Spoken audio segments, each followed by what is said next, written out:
और तुम मुझे याद भी नहीं सुबह ही याद आया था। अब सुबह याद आया। अब सुबह का तो खैर चलो कोई नहीं। लेक्चर 3। तो लेक्चर 3 में हम शुरू करते हैं। अभी तक क्या क्या पढ़ लिया था हमने? पिछली क्लास में क्या पढ़ा था, कोई बताएगा? पिछली क्लास में हमने क्या क्या पढ़ा था? Perpendicular distance from a point, foot of the perpendicular के कोऑर्डिनेट्स, और फिर इमेज कैसे अरे निकालते वो हैं उसका लाइन फॉर्मूला पैरेलल हो, और बिल्कुल डेरिवेशन। तो बिल्कुल। एक तो पॉइंट, एक भी लाइन का पॉइंट से मतलब पॉइंट और लाइन का perpendicular distance, foot of the perpendicular, image, board approach, formula approach, competitive exam approach and it's proof using parametric form, या इन जनरल जो बोर्ड अप्रोच है डायरेक्ट पूरा कंडीशंस के थ्रू जाने से। फिर कुछ एक एग्जांपल देखा था उस पे बेस, ताकि फॉर्मूला अप्लाई करना आ जाए। फिर हमने देखा था कि जरूरी नहीं कि परपेंडिकुलर डिस्टेंस हो, मेजर्ड पैरेलल, मेजर्ड अलोंग या मेजर्ड परपेंडिकुलर। अगर मेजर्ड पैरेलल या मेजर्ड अलोंग बोला जाए तो स्लोप इक्वल, परपेंडिकुलर बोला जाए तो बस m1 m2 -1, बाकी बिल्कुल सेम स्ट्रेट अवे वैसे ही करना है। अब तुम उसको या तो नॉर्मल जो कंडीशंस थी स्लोप एंड ऑल उससे निकालो, point slope form and all, या तो पैरामेट्रिक फॉर्म से सॉल्व करो। फिर distance of a line from the origin बहुत इजी है, फॉर्मूला डायरेक्ट हमने पढ़ा हुआ है, बस वही लगाना है, बस वहां x1 और y1 जीरो हो जाएंगे। Distance between two parallel lines, but उसमें याद रखना है कि x और y के कोफिशिएंट सेम हो। भले पैरेलल है बट कोफिशिएंट कभी कभार सेम नहीं होते, क्योंकि वो एक रेशियो होता है, minus of coefficient of X upon coefficient of Y. Slope ये होता है। तो जब ये फॉर्मूला लगाओगे C1 - C2, तब एक्स और वाई के कोफिशिएंट सेम रखने, जैसे कि यहाँ एक हमने एक छोटा सा क्वेश्चन किया था। फिर उसके बाद टू लाइंस आर परपेंडिकुलर, ऐसी दिखती है, ax plus B Y bx minus, इस टाइप की दिखती है। मतलब बस, मतलब अगर तुम्हें अज्यूम करना हो, अगर एक लाइन से पैरेलल कोई दूसरी लाइन अज्यूम करना हो, तो बस कांस्टेंट बदलेगा, यहाँ पे भी कांस्टेंट बदलेगा, और इनिशियल एक्स वाई के कोफिशिएंट इस तरीके से बिहेव करते हैं। उसके बाद एंगल बिटवीन टू लाइन से मुझे ये वाला कॉन्सेप्ट बताना था, जो कि रह गया था। और अब हम एंगल बिटवीन टू लाइंस फटाफट देख लेते हैं, और उस पर बहुत सारे छोटे छोटे क्वेश्चन आरडी एनसीईआरटी में दिए हुए हैं। सर आरडी के वो एरिया और ट्रायंगल वाले करने हैं अभी?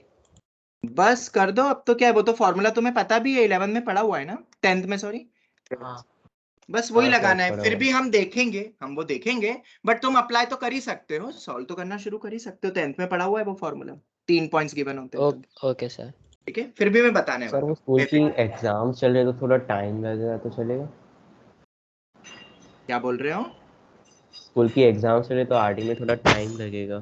तो वेंसडे नाइट तक कर दूंगा, बस एक दिन बढ़ाऊंगा, उससे ज्यादा नहीं। आज मैं असाइनमेंट बनाने वाला हूँ, ओके। ज्यादा से ज्यादा Wednesday night. Angle between two lines, अगर एक लाइन का स्लोप बोल दे m1, हाँ एनसीईआरटी या आरडी सॉल्व एग्जांपल, पर जो एनसीईआरटी कर रहा है उसको भी आरडी तो सॉल्व करनी ही है। ठीक है, हाँ सर। ये हो गया, एक लाइन का स्लोप m1 मान लेते हैं, दूसरी लाइन का स्लोप मान लेते हैं L2। तो एंगल बिटवीन टू लाइंस का फॉर्मूला क्या होता है? जैसे कि ये दो लाइंस हो गई, एक्स एक्सिस वाई एक्सिस तो बना ही सकते हो। कल भी जब हमारी केवीपीवाई और पीआरएमओ की क्लास चल रही थी, तो मैंने बताया था कि एंगल जनरली कितने बनते हैं? दो बनते हैं और बाकी के सेम। पर ये हमें पता है कि θ1 प्लस θ2 तो पाए होगा। 180 डिग्री। यस। ठीक है, ये हमें पता है, मतलब एक निकल जाएगा तो दूसरा भी निकल जाएगा। अब फॉर्मूला क्या होता है एंगल बिटवीन टू लाइंस?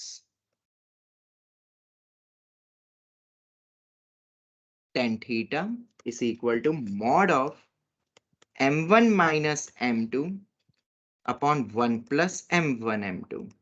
अब शायद बिरवा तुम बोल रही थी कि सर ये तो m2 माइनस m1 भी होता है, वहां पे एनसीईआरटी आरडी में दिया है, तो बेटा m1 माइनस m2 लिखो या m2 माइनस m1 लिखो, बात एक ही है, क्योंकि यहाँ पे मैंने मॉड लगाया हुआ है।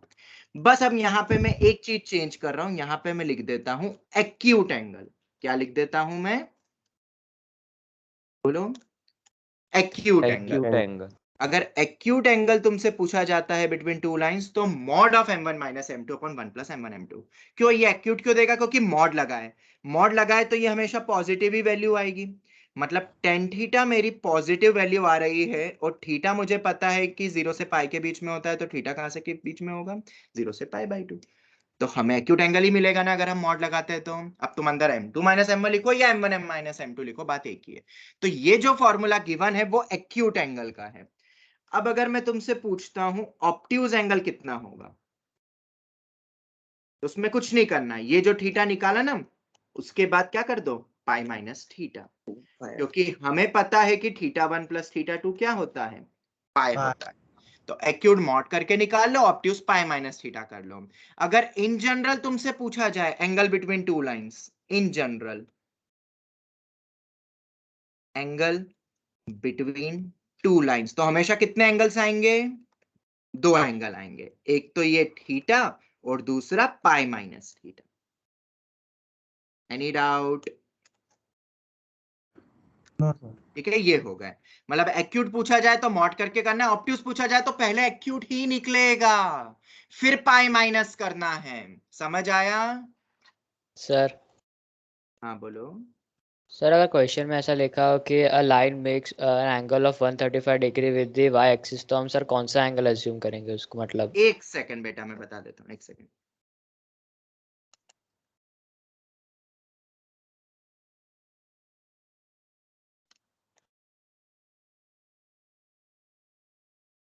पहले तो एक्यूट एंगल निकालो फिर ऑब्ट्यूज एंगल निकालो पाई माइनस थीटा करके। चलो खैर, ये हो गया एंगल बिटवीन टू लाइंस का बेसिक कॉन्सेप्ट क्या होता है। अब ये जो स्लोप है, मतलब मुझे इन जनरल क्या निकालना है, स्लोप निकालना है, ठीक है। अब तुमने क्या बोला बताओ बेटा, क्या बोला, फाइंड, ऐसा पूछा है क्वेश्चन, बोलो। सर क्वेश्चन एग्जैक्टली याद नहीं है, बट उसमें ऐसा लिखा हुआ था कि there is a line which makes angle of 135 degree with the Y axis, और आगे एक और क्वेश्चन था पूरा, तो सर उसमें देयर हम is a line which makes, note करके लिखवा देता हूं, there is a line which makes कितना angle, 135 degree 135 degree with y axis, ऐसा लिखा था। हाँ अब सर। एंटी क्लॉकवाइज लिखा था कि क्लॉकवाइज, वो तो सर जरूरी है क्वेश्चन बेटा। एग्जैक्ट याद नहीं है। चलो कोई नहीं, अगर हम इसको एंटी क्लॉकवाइज, बाय डिफॉल्ट अपन एंटी क्लॉकवाइज ही मानते हैं, ठीक है, और positive direction and all, Y axis से बन रहा है, तो ध्यान से सुनना, ध्यान से सुनना। हाँ, ये मेरी लाइन होती है, यही लाइन होती है ना, यही लाइन होती है। Yes sir. Yes sir. अब एक्स एक्सिस से ये एंगल नहीं दिया है उन्होंने, वाई एक्सिस से दिया है, मतलब एंटी क्लॉकवाइज मानो तो ये एंगल दिया हुआ है 135 degree. Is that clear to all? Language पढ़ो ध्यान से, क्योंकि हमें क्या दिया हुआ है समझ में आ रहा है कि नहीं। हम जो थीटा बोलते हैं स्लोप, हम मतलब m1 m2 बोलते हैं, वो क्या होता है, स्लोप वाले में m1 m2 क्या होता है अपना, मेड बाय एक्स के साथ। एक्सिस, ठीक है। तो अब अगर ये 135 है, ये 90 है, तो ये कितना हो जाएगा, 45 डिग्री। 45। तो वो 45 90 हो गया, तो ये भी कितना हो जाएगा, 45 डिग्री। तो 10 45 हो जाएगा मेरा 1, और ये मेरा स्लोप हो जाएगा उस लाइन का। Is that clear? Yes sir. ठीक है। अब वो जो भी क्वेश्चन है अब तुम देख लेना, बट याद रखना जब भी हमें मतलब बोला जाए इस टाइप से कि make angle is made with the Y axis, तो याद रखना उससे स्लोप नहीं मिलेगा टेन थीटा से, क्योंकि हम जो एंगल लेते हैं वो एक्स एक्सिस से लेते हैं। Is that clear? Yes sir. अब जो भी दूसरी लाइन दे दें एंड ऑल हम कर सकते हैं, ठीक है। अब सुनना ध्यान से, सब ध्यान से सुनना। एक और नोट बता देता हूं, ये फॉर्मूला तभी वैलिड है, कुछ पर्टिकुलर लाइंस के लिए वैलिड नहीं होता है। नॉट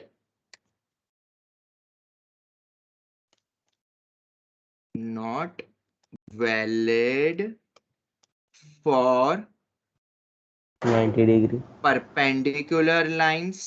वैसे तो हम बोल सकते हैं नॉट डिफाइंड, वो अपने सर पढ़ा था ना बट परपेंडिकुलर के लिए m1 m2 -1, बट हमें पता है डिनोमिनेटर कभी भी जीरो होता है क्या, नहीं होता है मैथ्स में, इसलिए हम परपेंडिकुलर लाइंस के लिए वैलिड नहीं करेंगे।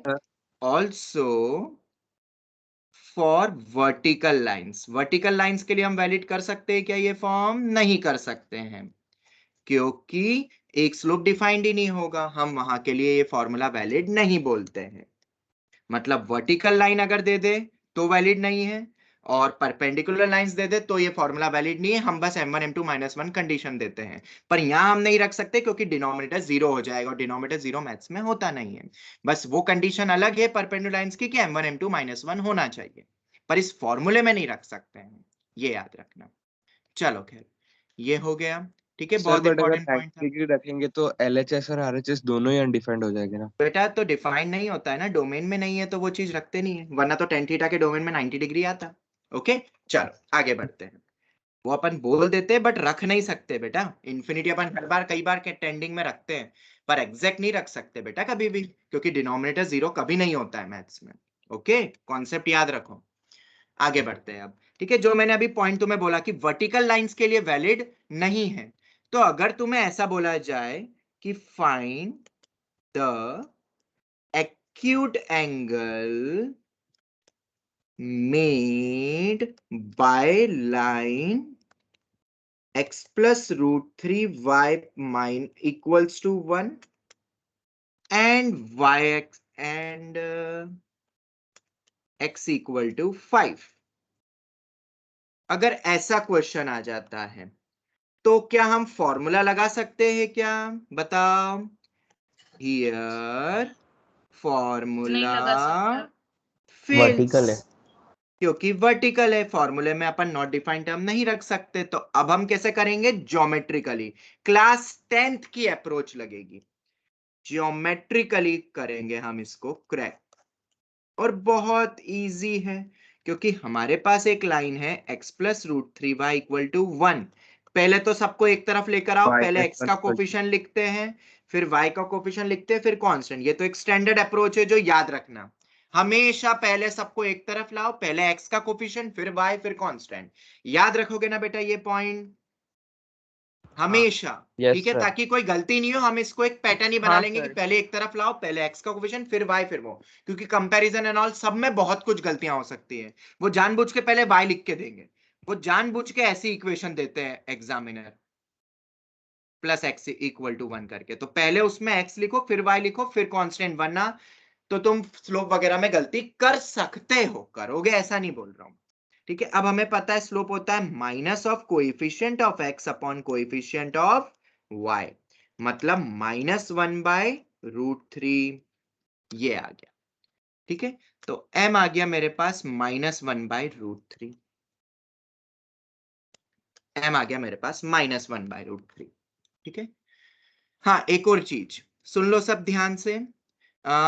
स्ट्रेट लाइन लेक्चर 1 एंड 2 मैंने पढ़ा दिए ना, 2 लेक्चर, यस सर। ठीक है। आज शाम 4 बजे तक, आज शाम 4 बजे तक अगर MS टीम पे लेक्चर अपलोड नहीं होगा तो ADP सर या मैं एक मैसेज भेजेंगे ग्रुप में, list of the students who haven't submitted the class notes of maths, ठीक है, टू योर पेरेंट्स, या मैसेज भी जा सकता है। ओके, आज का लेक्चर तो तुम नाइट तक भी करोगे तो चलेगा, पर लेक्चर 1 लेक्चर 2 के लिए बहुत सफिशिएंट टाइम मिल चुका है तुम्हें, ठीक है। तो वो MS टीम पे अपलोडेड होना चाहिए, वरना जो भी एक्सक्यूज है, आज का भी हो जाए तो कोई दिक्कत नहीं, मैंने फोल्डर बनाया हुआ है। जो भी एक्सक्यूज है वो अपने पेरेंट्स को बता देना, मुझे मत बताना कि इस कारण नहीं हो पाया। ओके, फाइल्स में जब तुम जाओगे तो उसमें बन गया है ना अपना एक फोल्डर, कि नहीं बना है स्ट्रेट लाइन हाँ का। सर, मैंने बना दिया था। और उसमें स्टूडेंट्स लेक्चर नोट्स के अंदर देखो फोल्डर बनाया हुआ ही है, बहुत ही बढ़िया, ठीक है। तो उसमें लेक्चर 1 लेक्चर 2 कंप्लीट होना चाहिए, जैसे कि अभी तक सिर्फ इतने बच्चों ने भेजा है, मतलब बाकी के 60 बच्चों का एक लिस्ट जारी होगा और पेरेंट्स के पास जाएगा। मुझे एक्सक्यूज मत देना कुछ भी कि इस कारण नहीं पहुंचा। ओके, चलो खैर, सर स्लोप आ गया T-Tech -1/3। क्या बोल रहे हो सर, बेटा? अपने जो ग्रुप में जो DP लगा है कुछ एग्जाम्स का, उनका सिलेबस क्या रहेगा, बेटा कंप्लीट वो या तो फिर फुल हाफ? NSC पे NSCC क्या होता है वो मैं क्लास के एंड में बताऊंगा बेटा, ठीक है, ओके। तभी मैं बता दूंगा उसके बारे में। अभी पढ़ लेते हैं थोड़ा सा। टेन थीटा मेरा -1/√3 है, हमें पता है क्योंकि स्लोप टेन थीटा ही होता है। तो वो थीटा हमें पता है, angle made by with x axis anti clockwise blah blah blah पता है। अब ये नेगेटिव वैल्यू है तो थीटा क्या होगा, ऑब्ट्यूज। तो 1/√3 कब होता है, 30 डिग्री पे, π/6, तो ऑब्ट्यूज हो जाएगा π-π/6 मतलब 5π/6, ठीक है। तो अपन को एक लाइन का तो स्लोप मिल गया है। क्या तुम इस लाइन को बना सकते हो?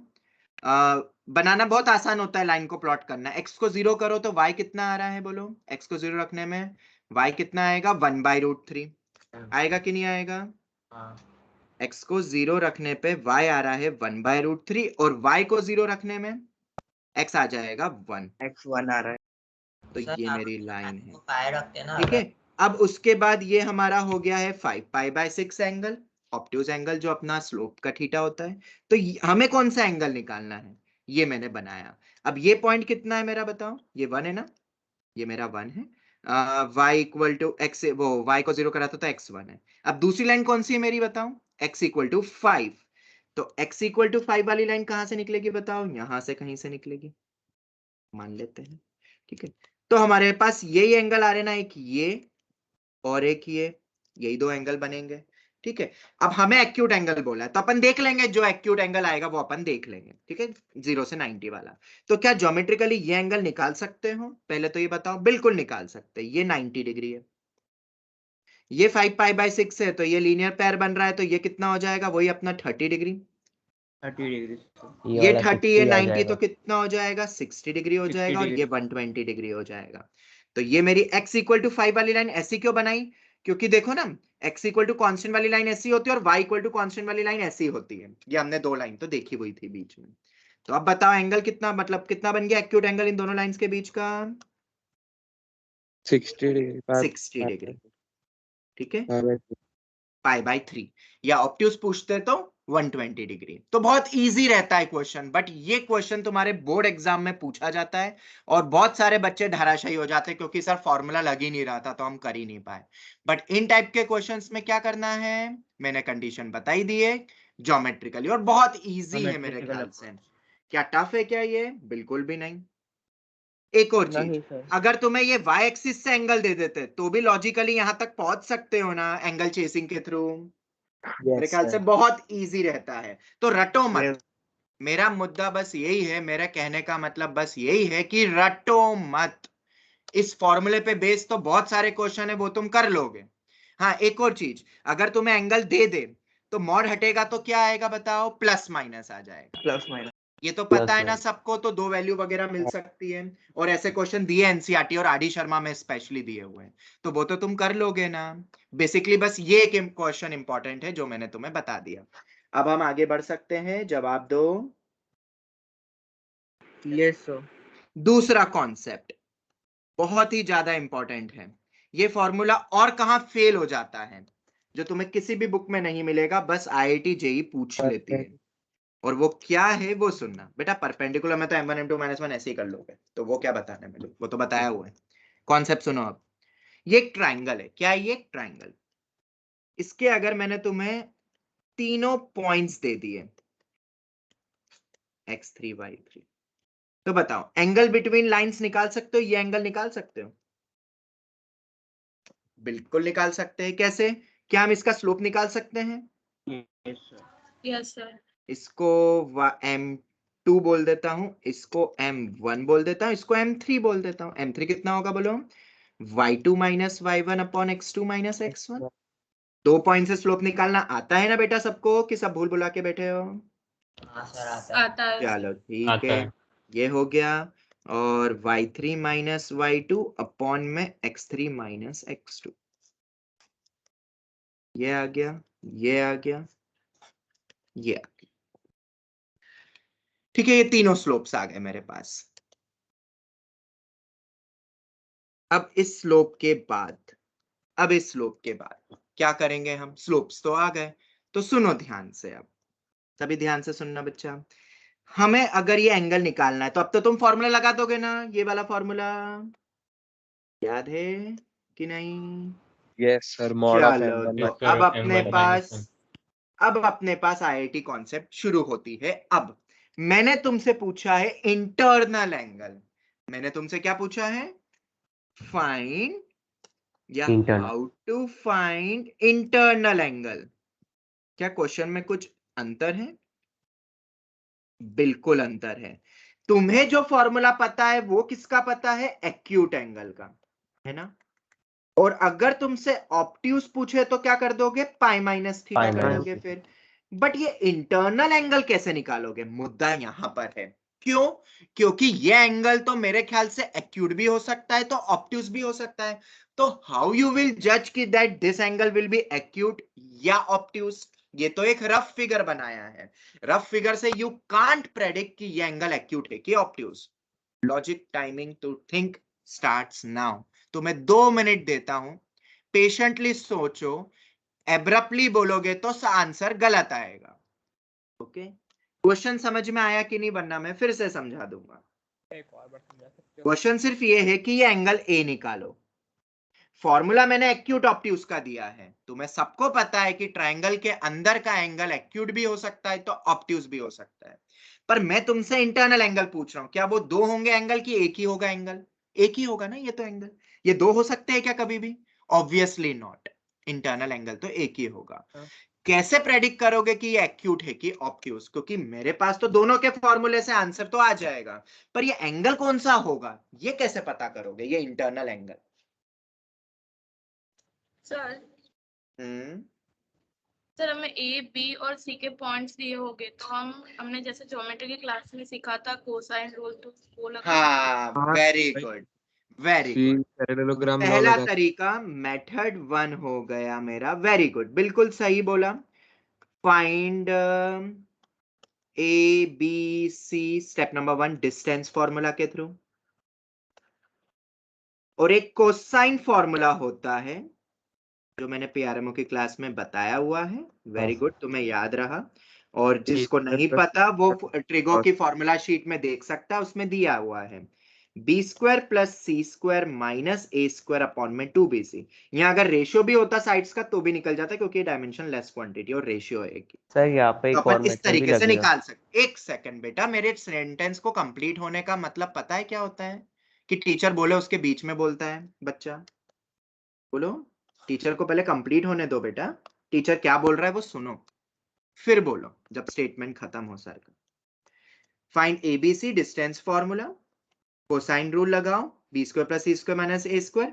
अब इससे अगर ये वैल्यू पॉजिटिव आई तो ये बनेगा मेरा एक्यूट एंगल, और एक्यूट एंगल तुम्हें पता ही है वो जो भी आएगा।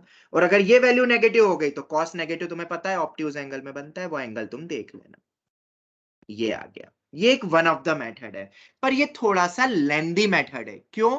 सबके डिस्टेंस फॉर्मूला से निकालो, फिर सब्स्टिट्यूट करो, फिर answer. It's a very tedious approach, but this is one of the method. चलो और बोलो।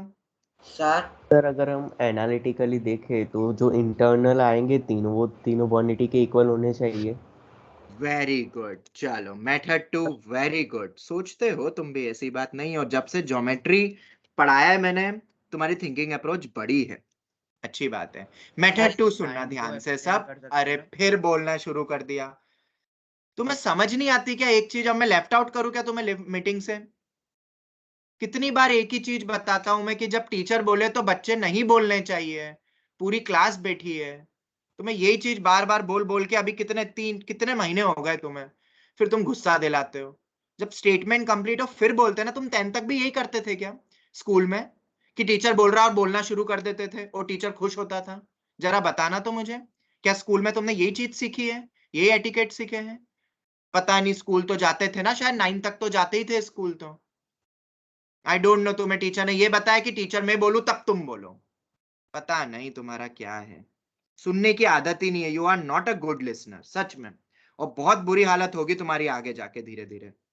Be a good listener. मैं तुम्हें बार बार ये क्वालिटी बताता हूं कि सुनो ध्यान से जब टीचर बोल रहा है तो। जब टीचर चुप हो तब बोलो। समझते ही नहीं हो, क्या पता कब बड़े हो गए, अभी भी बच्चे ही हो। मेथड 2। अब मेथड 2 क्या बोला? जैसा कि कृष्ण ने अभी कहा, बिल्कुल सही है। तुम ऑल द पॉसिबिलिटीज निकाल लो। मतलब एंगल ए के भी 2 वैल्यू आएगी, बी की भी 2 वैल्यू आएगी, सी की भी 2 वैल्यू आएगी। अब जिससे सम 180 डिग्री बनेगा उसी से ट्राइंगल फॉर्म होगा और उसी से वही एंगल लेंगे। एक ही पॉसिबिलिटी बनेगी ना, बताओ, जिससे 180 डिग्री बन सकता है? बिल्कुल एक ही पॉसिबिलिटी बनती है, क्योंकि 3 पॉइंट से एक ही ट्राइंगल बन सकता है। यही बोला था ना कृष्ण तुमने? यस सर, सही। पर ये भी थोड़ा सा लंबा तरीका हो जाएगा, क्योंकि तुम्हें तीनों एंगल्स फिर निकालने पड़ेंगे। तो ये मेथड भी जनरली हम प्रिफर उतना नहीं करेंगे, पर दोनों मेथड्स करेक्ट है। हाँ और बोलो।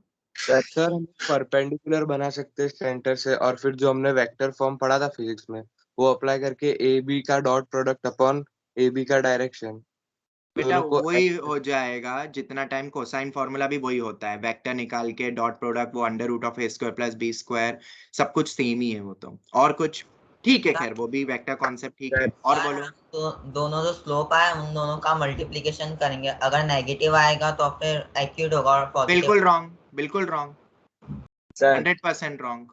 और बोलो। सर हम वर्टेक्स से ऑपोजिट साइड पे परपेंडिकुलर बनाएंगे, वो दोनों सामने वाली लाइन के बीच में लाई करेगा तो एक्यूट होगा, बाहर लाई करेगा तो वो ऑब्ट्यूज एंगल होगा। एक ये सेकंड, एक मिनट, एक मिनट, एक मिनट, ये मैंने परपेंडिकुलर ड्रॉप करी, अब बोलो बच्चा। ये नहीं सर, जैसे ए का निकालना है तो हम बी से AC पर करेंगे परपेंडिकुलर ड्रॉप, ये ड्रॉप करा, आगे बोलो। तो x3 और x1 के बीच में आएगा उसका, तो वो कौन सा एक्यूट होगा। नहीं नहीं नहीं, तुम पता कैसे कर रहे हो एक्यूट होगा? ये मैंने परपेंड ड्रॉप करी, उसके बाद करोगे क्या मैथमेटिकली, क्या लिखोगे ड्रॉप करने के बाद? m1 n2 इक्वल्स टू -1 होता है ना, तो उसका स्लोप से उसके एक कोऑर्डिनेट मिनट, एक मिनट, एक मिनट, हाँ तुमने इसका स्लोप निकाला, ओके, फिर तुमने m1 m2 -1 से इस लाइन का स्लोप निकाला, है ना, यही बोला ना तुमने। m2 निकल गया, वो तो फिक्स आएगा, उससे तुमने m2 डैश निकाला, अब बताओ आगे। फिर वो फुट के फिर कोऑर्डिनेट निकालेंगे, फुट के कोऑर्डिनेट्स निकालेंगे, फिर तो सर वो ये दोनों के AC के बीच में लाई करेंगे तो वो एक्यूट होगा। वो तो हमेशा बीच, अच्छा तुम, ओ बाप रे, तुमने वैसा सोचा है, ठीक है, थोड़ा सा लंबा है बट कोई नहीं।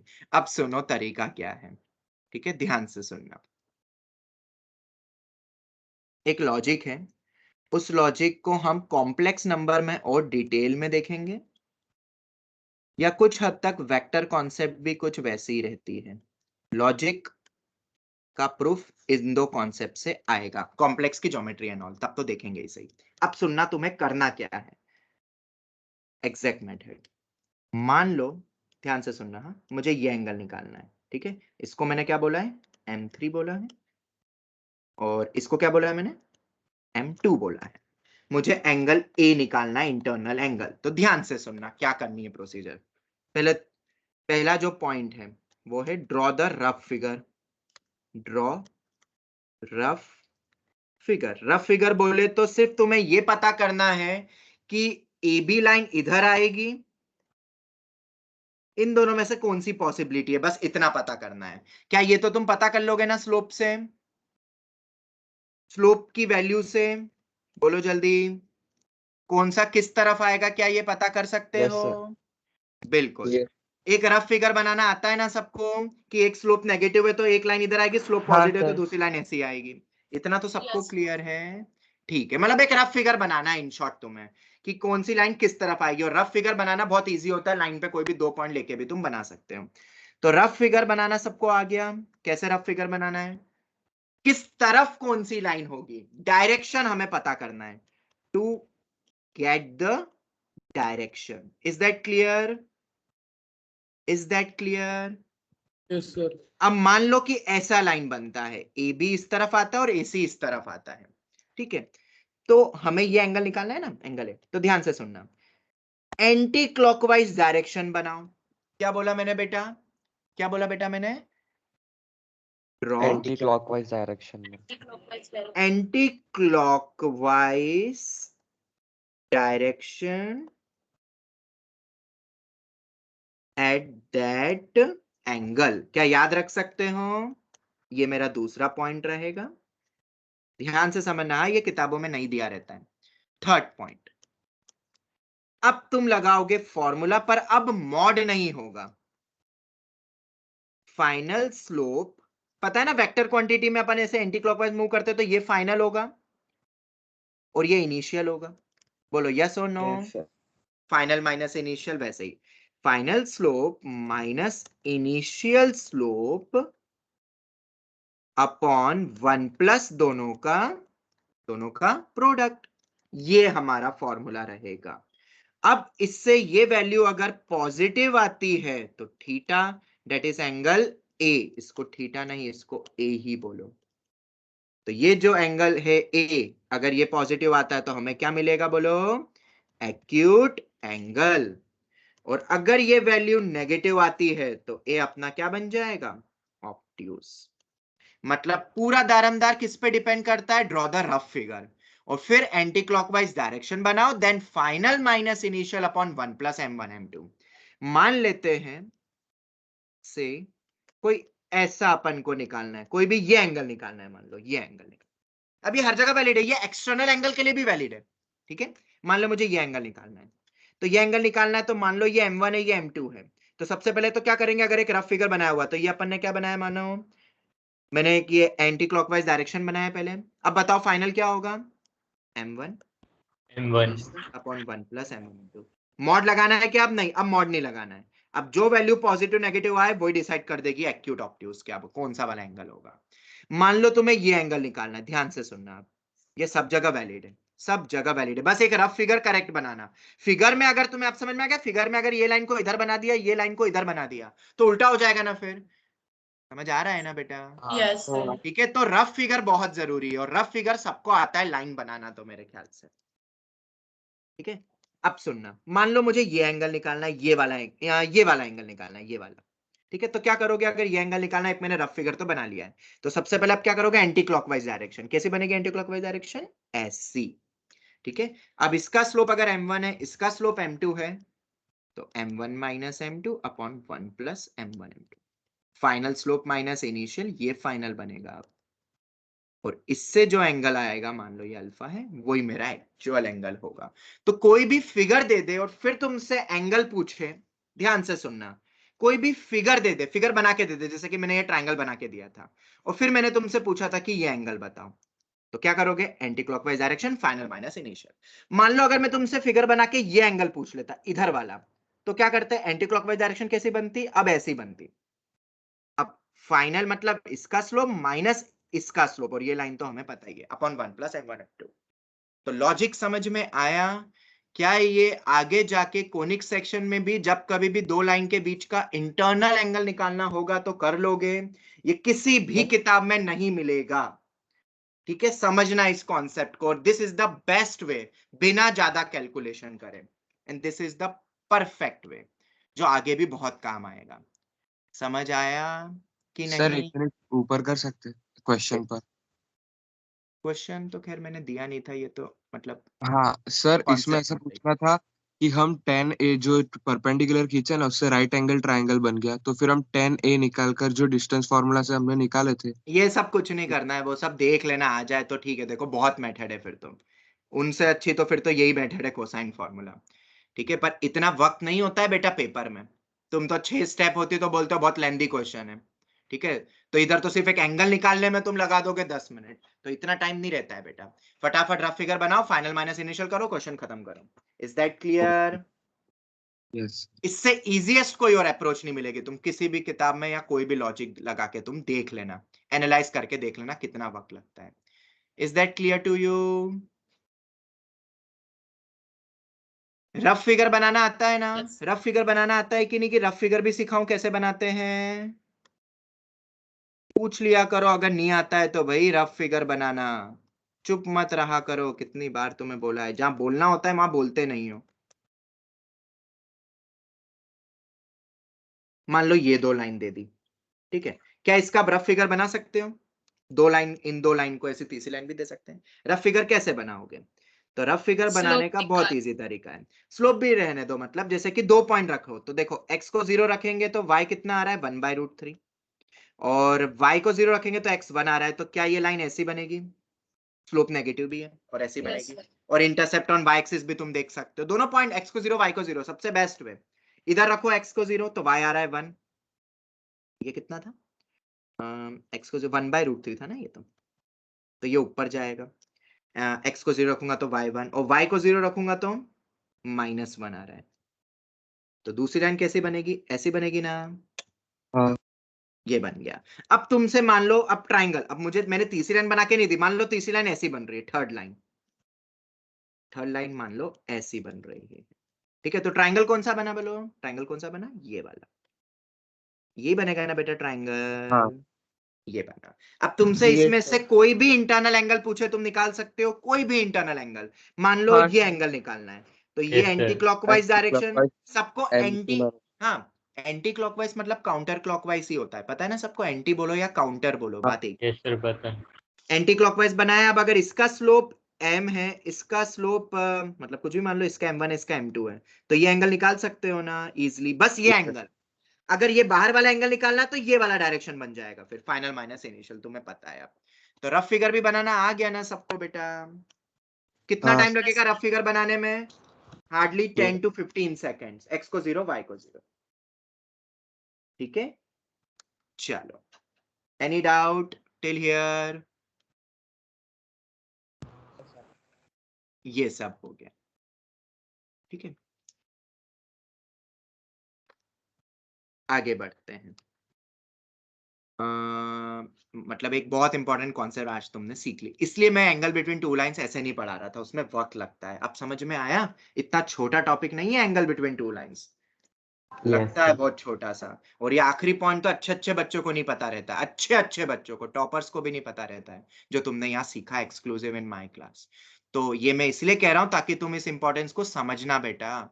बच्चे ये याद ही नहीं रखते, पता है, ऐसी चीजें जो एनसीईआरटी में नहीं दी है वो याद ही नहीं रखते हैं, तो कोई फायदा ही नहीं पढ़ने का। फिर तो एनसीईआरटी उठा के पढ़ लो बस खुद ही, मेरी क्या जरूरत है फिर।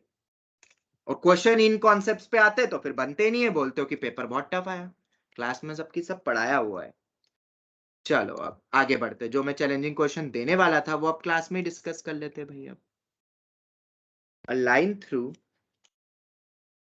Point A -5, -4 meets the lines x plus 3y plus 2 equal to 0, comma 2x plus y plus 4 equal to 0, comma x minus y minus 5 equal to 0 at b comma c and d respectively.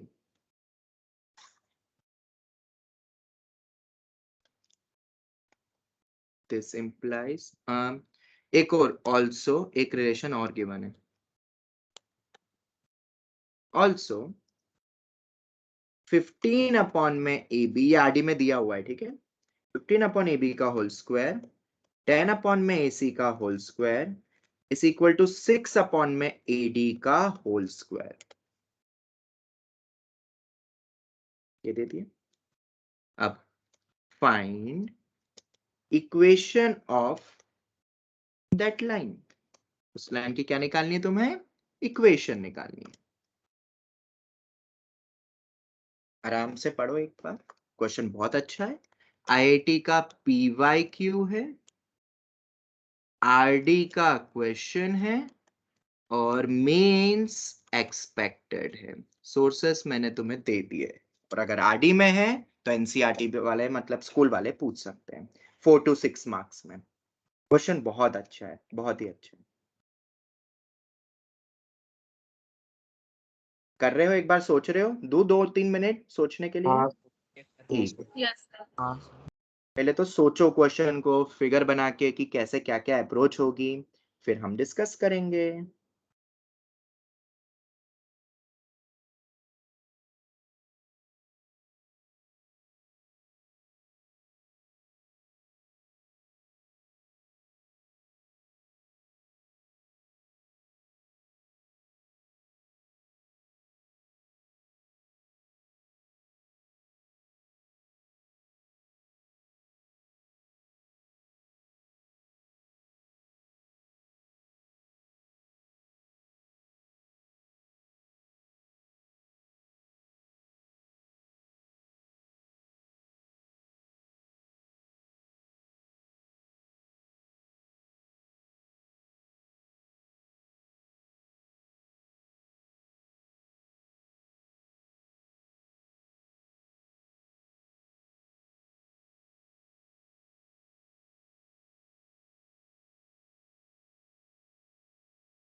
Sir सिर्फ एक चीज confirm करनी थी, ये cosine formula से हो रहा है ना?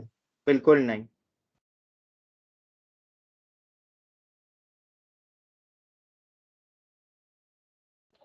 सर पैरामीट्रिक से होगा।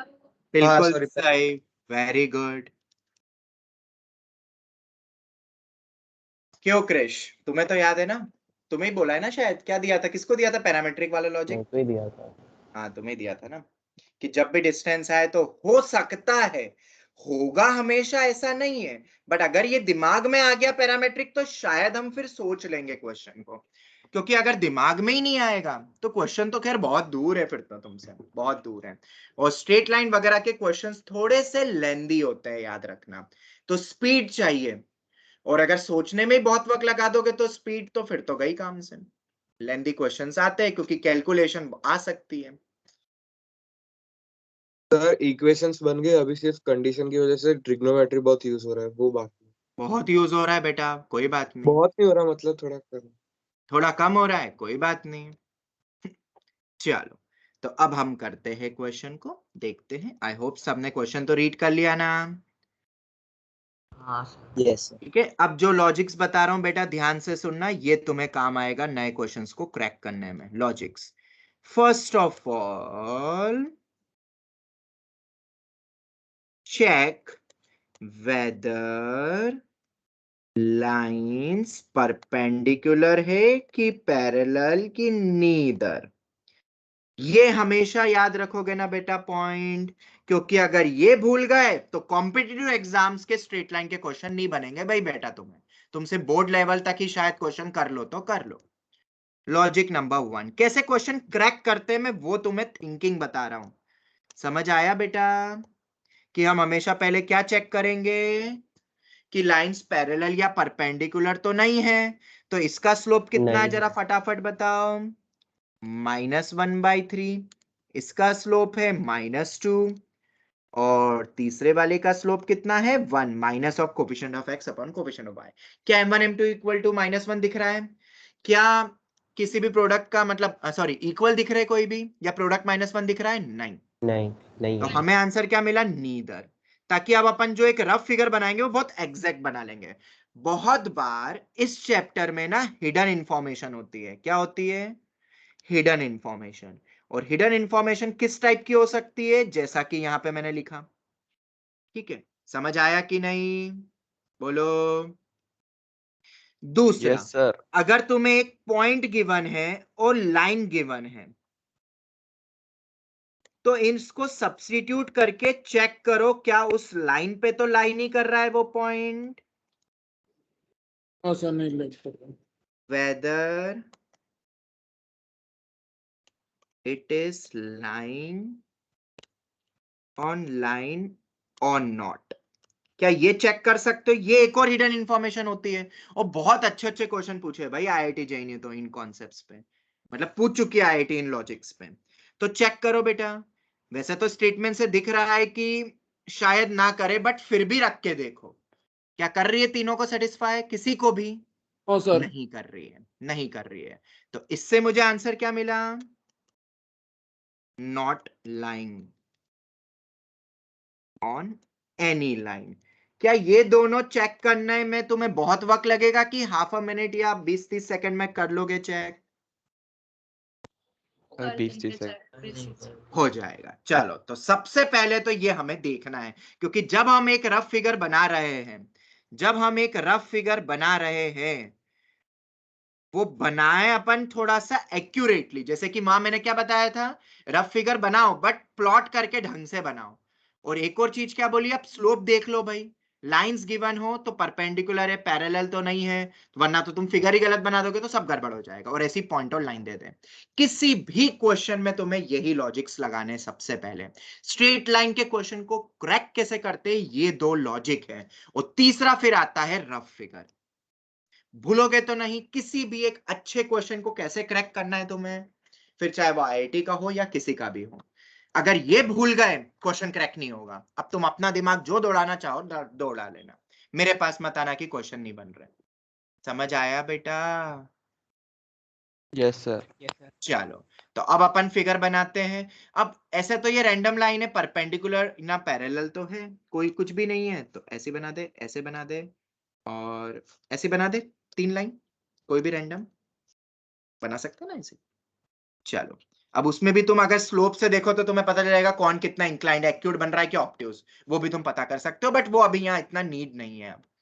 अब पॉइंट दिया है तुम्हें -5, -4, मान लेते कहीं पे भी मान लेते -5, -4, और क्या बोला है बोलो, एक लाइन है जो इन तीनों को मीट करती है, मुझे इसी लाइन की इक्वेशन निकालनी है। ठीक है, तो क्या था अपना बेटा पॉइंट, नैनेश क्या था तुम्हारा पॉइंट, क्या था? Point slope form. Point slope अगर फॉर्म मुझे इस लाइन की इक्वेशन निकालनी है तो मिनिमम रिक्वायरमेंट होता है एक पॉइंट और एक स्लोप। स्लोप, क्योंकि बाकी सब फॉर्म्स भी उसी को लॉजिक से ही चलते हैं। ठीक है, तो मेरे पास एक पॉइंट तो गिवन है, मुझे सिर्फ और सिर्फ इस लाइन का क्या निकालना है, स्लोप। अगर स्लोप निकल गया तो नहीं क्वेश्चन निकला क्रैक हो था, सेम जाएगा। लॉजिक लगा है। ठीक है, अब देखो क्या करना है हमें यहाँ पे, तो तुम्हें वो स्लोप डायरेक्ट नहीं देंगे, बस यही तो बात है जहां से क्वेश्चन बनता है आईआईटी जेईई या मेंस का, कॉम्पिटिटिव एग्जाम का। एक इंफॉर्मेशन डायरेक्ट देंगे और दूसरी इंफॉर्मेशन को निकालने के लिए क्वेश्चन पूरा फ्रेम होता है। अब समझ में आया क्वेश्चन कैसे फ्रेम होते हैं, लाइन की इक्वेशन निकालने पे बेस्ड। यस एक बहुत इजी देंगे और दूसरा इतना टफ देंगे कि वहां से क्वेश्चन बन जाता है वो आईआईटी लेवल का। पर एक चीज है, अब एक चीज क्या है अपने पास इसी लॉजिक में, ऑब्जेक्टिव अप्रोच। क्या आया मेरे पास यहाँ पे, ऑब्जेक्टिव अप्रोच।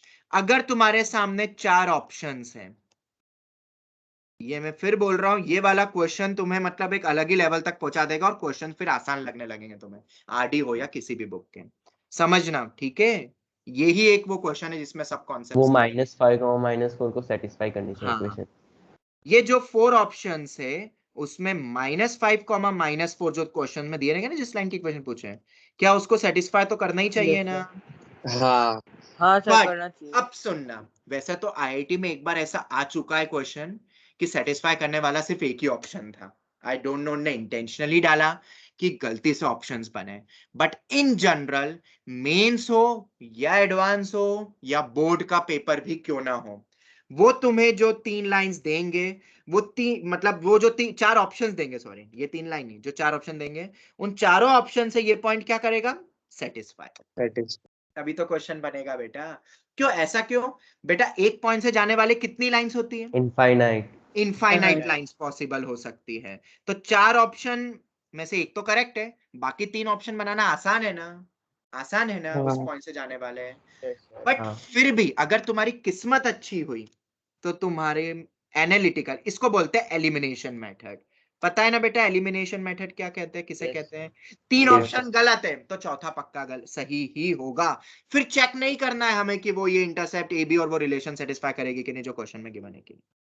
इसको कहते हैं एलिमिनेशन मेथड, और यही ऑब्जेक्टिव अप्रोच स्ट्रेट लाइन में बहुत चलती है। जैसे ट्रिगो में कोई भी एंगल अज्यूम कर लेते तो तुम याद है, ट्रिगो के अंदर ऑब्जेक्टिव अप्रोच स्ट्रेट लाइन और कोनिक सेक्शन में ये वाला लॉजिक रहता है, जिस पे लाई कर रहा है उसको सेटिस्फाई करेगा। ये मैंने किसके लिए बोला था, ये किसका नाम दिया ये वाला पॉइंट, पॉइंट ऑलवेज सेटिस्फाइज ओम व्यास।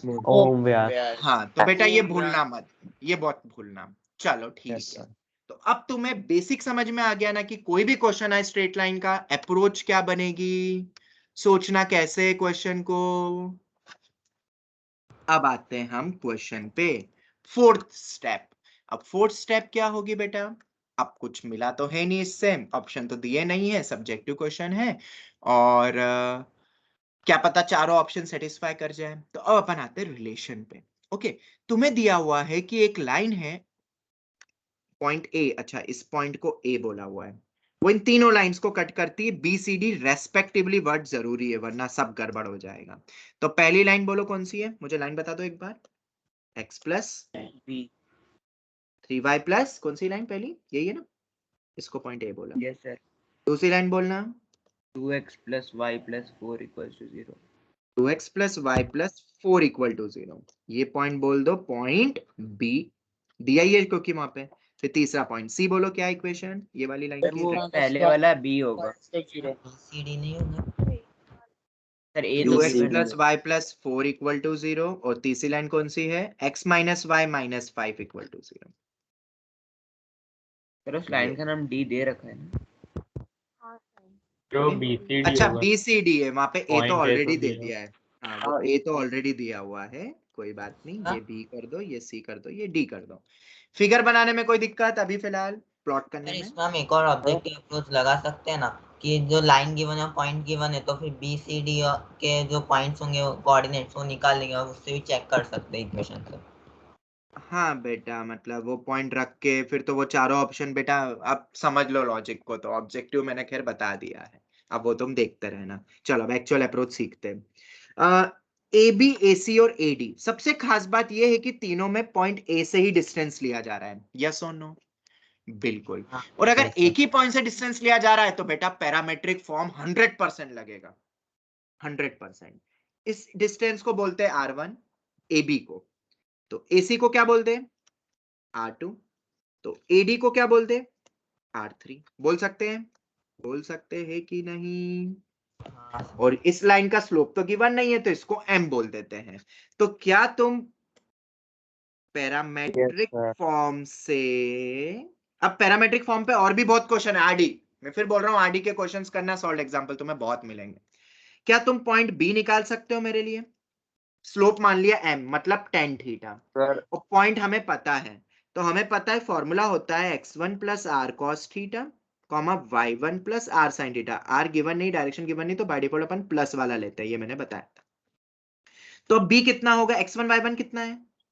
किस पॉइंट के रिस्पेक्टिव देख रहे हैं? ए से देख रहे हैं, तो उसी से डिस्टेंस लिया जाएगा, सर -5 आर कॉस -4, थीटा -5 और तो R sine -5 plus R cos theta comma -4 plus R sine theta, क्या यही होगा पॉइंट बी? Yes sir. चलो पॉइंट सी बताओ अब। माइनस, इसको R1 बोल दिया ना अपन ने, अब ले लो R2 cos theta comma -4 plus R2 sine theta, यही होगा पॉइंट सी। हाँ ठीक है, ए बी को मैंने R1 बोला, ए सी को मैंने R2 बोला, ए डी को मैंने R3 बोला, तो ये कितना हो जाएगा? -5 plus R3 cos theta comma -4 plus R plus R3 sine theta. किसी को कोई भी डाउट इस लॉजिक पे तो पूछ लो। ये हमारे पैरामेट्रिक फॉर्म से पॉइंट्स आ गए। अब BCD पॉइंट निकालने के बाद क्या करोगे मुझे बताओ? अब आएगा ओमव्यास का लॉजिक, और ओमव्यास सेटिस्फाई ने द क्या बोला इक्वेशन है? Points always satisfy the given point equation. किसी भी दो को रख सेटिस्फाई के फिर साइन थीटा कोस थीटा की गिवन वैल्यू निकाल लेंगे। हाँ sir sine theta cos theta की वैल्यू नहीं निकलेगी, वो सिर्फ उसके चलो, टर्म्स में। तो BCD सेटिस्फाई ये अपने गिवन लाइंस हो जाएगा, तो पहली लाइन में रखेंगे तो कितना आएगा? x plus 3y plus 2, x plus 3y plus 2 equal to 0। आर इसमें रखो cos theta plus sine theta -5 plus R1 को। कौन पूछ रहा है बेटा? जब पूछू तब बोलो यार, बोलना है बोलना बोलना है, क्या पता किसके सामने दिखाना है तुम्हें, पता ही नहीं है। जब दिखाने का टाइम आता है टेस्ट में तो आता नहीं है स्कोर। चुप रहो, इसलिए बोलते हैं अपनी एनर्जी को बचाओ। आधे बच्चे एनर्जी ऐसे ही वेस्ट कर देते हैं बस अननेसेसरीली। जितनी एनर्जी बचेगी उतना ही तो दिमाग लगा पाओगे, फिर एनर्जी तो बहुत जरूरी है यार, वेस्ट मत करो इस एनर्जी को। ये हो गया। अब मुझे बताओ क्या इसमें से R1 निकल सकता है? निकल सकता है, और अगर निकल सकता है तो अब उसकी वैल्यू बताओ मुझे, R1 की वैल्यू कितनी आएगी फटाफट। What will be the value of R1? 15 upon cos theta plus 3 sin theta. 15 upon 4 cos theta plus 3 sin theta, ऐसे ही बोला तुमने? cos theta plus 3 sin theta. 15 upon 3 sin theta plus cos theta आ रही है क्या? चेक करो। Yes हाँ सर यही आ रही है। यही आ रही है? Yes, sir. Very good. Equation number 1। Similarly अब मैं डायरेक्ट लिख दूं बेटा? मेरे पास लिखा हुआ है कि तुम करोगे पूरा सॉल्व। सर 1 मिनट थोड़ा टाइम। चल रहा है तुम नंबर 4 नहीं पता, मैं तो यहाँ पर। एक्चुअली क्लास चल रही है उसमें MR4 की क्लास लगी इसकी। अच्छा मुझे नहीं पता मैम, देखना पड़ेगा। सिमिलरली सी बताना अब। सी सेटिस्फाई करेगा। तो सी सेटिस्फाई करेगा तो देखो R2 कितना आ रहा है, मैं लिख रहा हूँ, बताना वही आ रहा है कि नहीं। 2 तो cos cos theta plus sine theta या sine theta plus 2 cos theta लिख लो। बोलो यही आ रहा है, चेक हाँ करो, बाकी बच्चे भी चेक करो। इक्वेशन अपने पास Yes, ऑलरेडी sir. है, यही 2x है। Plus Y plus 4, 2x plus Y plus 4 equal to 0। Similarly अब हम रखेंगे d वाला पॉइंट किसमें, x minus Y minus 5 equal to 0 में रखो वो पॉइंट। तो अब मेरे पास R3 आएगा 6 upon cos theta minus sine theta आ रहा है, या minus sine theta plus cos theta करके भी लिख सकते हो। बोलो any doubt till here, any doubt? हाँ सर। No sir. चलो तो ये तीनों चीजें जो निकाली है, क्यों निकाली है, क्योंकि हमें एक रिलेशन दिया है इन R1 R2 R3 में, 15 upon AB whole square 10 upon AC whole square is equal to 6 upon में AD होल स्क्वायर। बोलो यस और नो? ये हो गया। तो 15 अपॉन AB का होल स्क्वायर बताओ कितना होगा अब, 15 cos theta plus upon, sin theta का होल स्क्वायर। अब AB मतलब R1, ये R2, ये R3।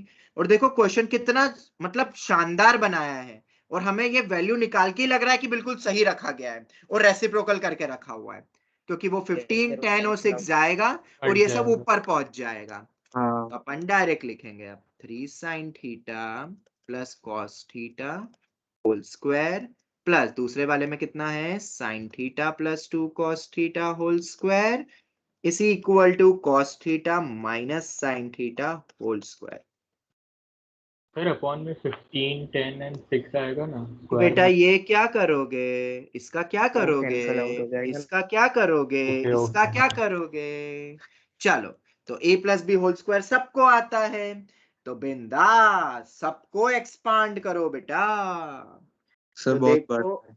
बहुत बड़ा आ रहा है भाई, डर जाओ, सब डर जाओ भाई, ओम व्यास बोल रहा है बहुत बड़ा आ रहा है, अरे नहीं सॉल्व हो गया, लेकिन उसके आगे क्या करना है वो नहीं समझ बहुत आ रहा। बड़ा आ रहा है भाई, 2 बहुत cos बड़ा आ रहा थीटा है। प्लस 3 sin थीटा का होल स्क्वायर 0 होता है। वेरी उसके गुड आगे वेरी गुड, बस उसके आगे नहीं आता ना तो एक बार थोड़ी देर के लिए चुप रहो। एक बार चेक करो बेटा बाकी सब ये इक्वेशन आ रही है कि नहीं, सभी चेक करो एक बार। हाँ बाकी बच्चे चेक करो एक बार ये आ रहे हैं कि नहीं, एक्सपांड करने के बाद check and tell to me, फटाफट करो कैलकुलेशन। हाँ सर आ गया ये। चलो और अगर अपन अब इसको देखें ध्यान से तो ये होल स्क्वायर बन रहा है, yes sir 3 sin theta plus 2 cos theta. 3 sin theta plus 2 cos theta का होल स्क्वायर। चलो तो ये इक्वल टू 0 है तो ये 0 ही हो जाएगा, cos theta is equal to 0, 3 sin theta is equal to minus 2 cos theta.